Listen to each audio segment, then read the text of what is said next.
الشهيد عمران موسى محمد نور محمدي.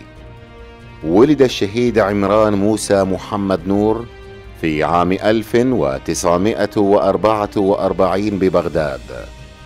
أكمل دراسته الابتدائية والمتوسطة والإعدادية، وتخرج بتفوق من كلية الزراعة، وعمل في مجال اختصاصه.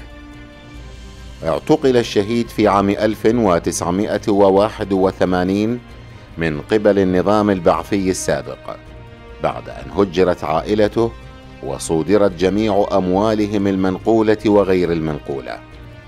تعرض الشهيد عمران في قعر السجون لأقسى أنواع التعذيب الكيمياوي والجرثومي، دون أن يعلم التهمة الموجهة إليه أو الذنب الذي ارتكبه.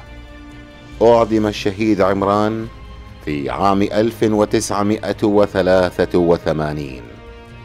ذوو الشهيد لم يعرفوا أي أثر له إلى ما بعد سقوط نظام البعث عام 2003، حيث ظهر اسمه ضمن قائمة الشهداء المعدومين المغدورين.